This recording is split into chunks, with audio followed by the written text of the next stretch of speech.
Good morning all of you. आपके अपने YouTube channel geography junction पे मैं श्याम देवड़ा आपका स्वागत करता हूँ। आज अपन बात करेंगे कक्षा 7 की एनसीईआरटी बुक का जो पहला टॉपिक है उसके बारे में बात करेंगे। जो आपने अगर मेरा एनसीईआरटी 6 क्लास के जो वीडियो है नहीं देखे तो एक बार उसको जाके ज़रूर देखें और अपने दोस्तों के साथ शेयर जरूर करें। आज अपन बात कर रहे हैं क्लास 7 की एनसीईआरटी का पहला टॉपिक है तो पर्यावरण यानी पर्यावरण। इसके बारे में अपन क्या बात करेंगे, एक तो अपन शब्दावली करेंगे, पर्यावरण की परिभाषा क्या होती है, पर्यावरण के घटक कौन कौन से दिए हुए हैं और आपके पर्यावरण के जीवीय घटक और अजीवीय घटक के रूप में अपन उनको कैसे वर्गीकृत करते हैं। एक अपन बात करेंगे पर्यावरण का अर्थ क्या होता है, एक इसमें शब्दावली दी हुई है वस्तु विनिमय पद्धति क्या होती है, और एक शब्दावली दी हुई है पारितंत्र क्या होता है, और एक शब्दावली दिया हुआ है जैव मंडल क्या होता है। इन शब्दों के बारे में अपन बात करेंगे, इन शब्दावली के बारे में।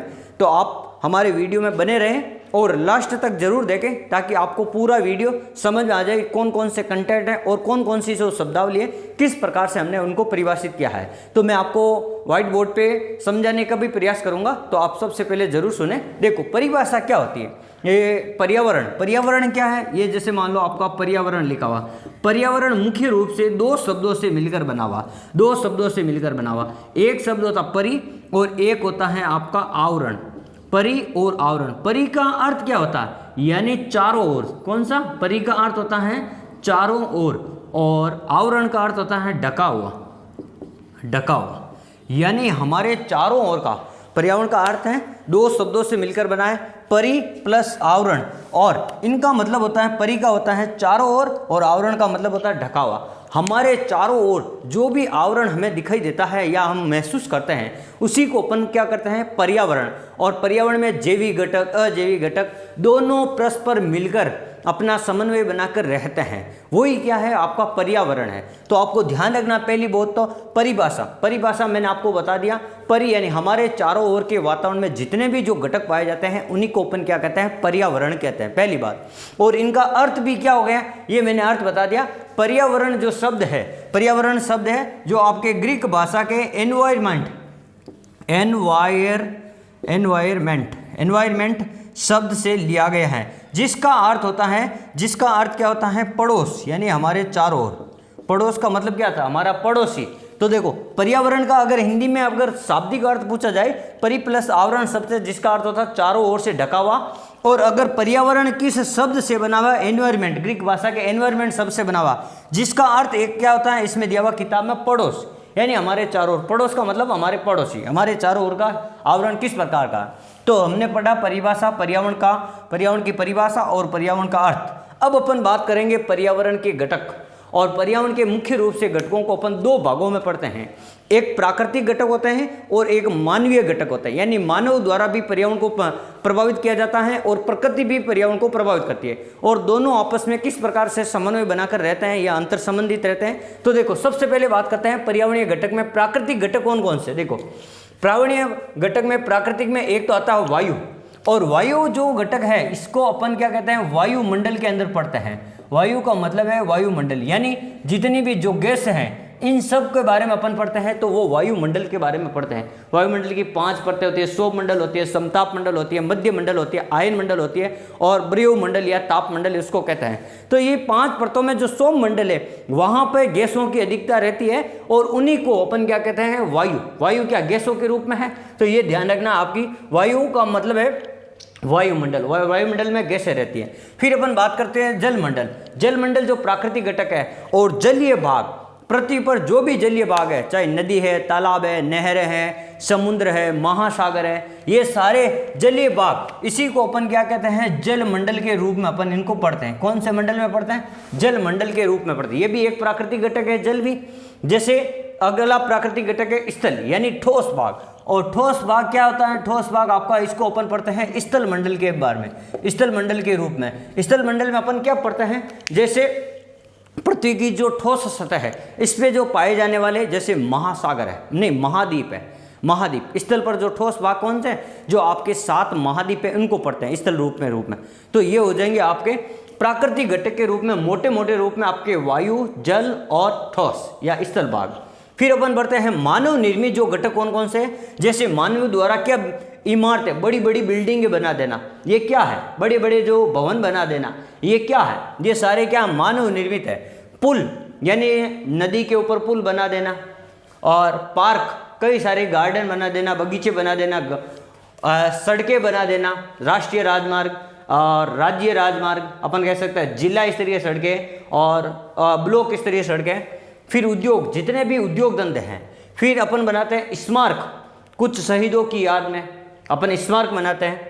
और नहरें, जो कुछ नदी है, कुछ नदियां हैं, बड़ी नदियों को छोटी नदियों से जोड़ने के रूप में अपन नहरों का प्रयोग करते हैं। किसी बांध को जोड़ने के रूप में नदी से नहर का प्रयोग करते हैं। तालाब को जोड़ने में नहर का प्रयोग करते हैं। नहरों से सिंचाई वगैरह आसानी से की जा सकती है। तो ये सारे क्या है? आपके मानवीय घटक हैं। तो प्राकृतिक और मानवीय घटक दो प्रकार के मुख्य रूप से घटक होते हैं। कितने प्रकार के होते हैं? दो प्रकार के होते हैं। अब अपन बात करते हैं पर्यावरण। पर्यावरण मुख्य रूप से जैविक और अजैविक घटकों से निर्मित है। जीवीय का मतलब होता है, अपन को ऐसे कह सकते हैं जैव घटक, या इसको अपन कह सकते हैं सजीव घटक, संजीव। और ये जो अजैवीय घटक है, इसको अपन क्या कहते हैं? अजीवीय को अपन अजैव घटक कहते हैं, और इसको निर्जीव कहते हैं, निर्जीव घटक। अब क्या क्या होते हैं ये देखो।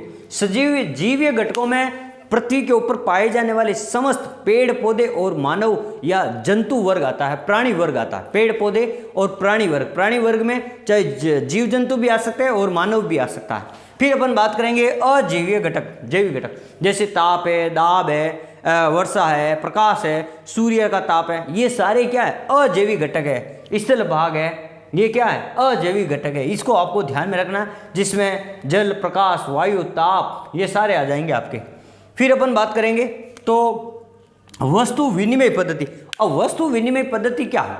यानी प्राचीन समय में क्या होता था, यानी धन की कमी थी, पैसे नहीं थे, रुपये नहीं थे, तो उस समय क्या किया जाता? उस समय मान लो किसी के पास में किसी चीज की कमी हो और किसी एक के पास में ज्यादा हो, तो वो क्या करता था? अपनी दूसरी वस्तु उसको दे देता, उसके बदले में जो अपने को जो चाहिए वो वाली वस्तु लेता था। उसको अपन वस्तु विनिमय कहते थे। और जितना भी जो व्यापार होता था वो वस्तुओं के द्वारा होता था। उस समय पैसे नहीं होते थे, धन नहीं हुआ करता था, केवल और केवल वस्तुओं के माध्यम से ही व्यापार करते थे। वस्तु विनिमय पद्धति कहलाता। क्या कहलाता? यानी एक वस्तु का दूसरी वस्तु के बदले में किया गया व्यापार वस्तु विनिमय पद्धति कहलाता है। ठीक है, ये हो गया आपका वस्तु विनिमय पद्धति। एक होता है पारितंत्र। पारितंत्र का मतलब भी, यानी अपन ये कह सकते हैं, पारितंत्र में मुख्य रूप से जैविक और अजैविक घटक आपस में परस्पर अंतःक्रिया करके इस पर्यावरण में बने रहते हैं, अपना जो कह सकते हैं यानी अपना जो अस्तित्व बनाए हुए रखते हैं और अंतःक्रिया के द्वारा वो जीवित रहते हैं। उसी को अपन क्या कहते हैं? पारितंत्र कहते हैं। यानी जैविक और अजैविक घटक आपस में मिलकर अपनी अंतःक्रिया द्वारा, मानवीय घटक ये अंतःक्रिया द्वारा अपना अस्तित्व बनाए रखते हैं, उसी को अपन पारितंत्र कहते हैं। ये चीज़ आपको ध्यान रखना। फिर अपन बात करेंगे जैव मंडल। जैव मंडल क्या होता है? जैव मंडल मैंने आपको पिछली क्लास में बताया था। देखो, जितने भी जो आपके जैव मंडल कहाँ कहते हैं? जैसे ये भाग है पृथ्वी का, मान लो यहाँ पे है वायुमंडल, ये वायुमंडल है, वायुमंडल। और ये भाग है आपका जल मंडल, जल मंडल। और ये भाग है आपका स्थल मंडल, स्थल मंडल। तो इन तीनों का जो मिलन बिंदु है ये वाला भाग, ये जहाँ पे तीनों मिलते हैं, जहाँ पे तीनों चीज़ें पाई जाती है, उसी को अपन क्या कहते हैं? जैव मंडल कहते हैं। जहाँ यानी जो पृथ्वी एकमात्र ऐसा ग्रह जहाँ पर जीवन संभव है, जहाँ पर जल भी है, वायु भी है, स्थल भी है, जल भी है, वायु भी है, स्थल भी है। यहाँ पे मानव अपना क्या कर सकता है? जीवन का ये जीवन यापन कर सकता है, या मानव रह सकता है। मानव के लिए ये अनुकूल परिस्थितियाँ, मानव जीवन के लिए ये अनुकूल परिस्थितियाँ होने के कारण मानव यहाँ पर रहता है। और ये तीनों चीज़ें कहाँ पे पाई जाती है? ये तीनों चीज़ें पृथ्वी पे पाई जाती है। इसलिए मानव का जीवन संभव ही पृथ्वी पे हुआ है। इसलिए अपन को ये ध्यान रखना, जैव मंडल का मतलब है स्थल मंडल का भाग, जल मंडल का भाग, वायुमंडल का भाग, तीनों जहाँ शामिल होते हैं, जो उपनिष्ठ भाग है वहाँ पे मानव निवास करता है, उसी को अपन क्या कहते हैं? जैव मंडल। अब जैव मंडल में केवल मानव ही नहीं, मानव के अलावा प्राणी वर्ग में जीव जंतु, पेड़ पौधे, चाहे समुद्री जीव हो, चाहे तालाब के जीव हो, चाहे मानव हो, छोटे बड़े सारे, वो सारे जैव मंडल का भाग है। तो ये चीज़ आपको ध्यान रखनी है। तो आज हमने इस वीडियो में पढ़ा क्लास 7 का जो पर्यावरण का जो पहला ही अध्याय है, उसमें जो महत्वपूर्ण शब्दावली है उनके बारे में अध्ययन किया। और आप हमारी क्लास को निरंतर हमेशा देखते रहें और हमारे वीडियो को अपने दोस्तों के साथ शेयर जरूर करें। आप हंसते रहें, मुस्कुराते रहें। धन्यवाद।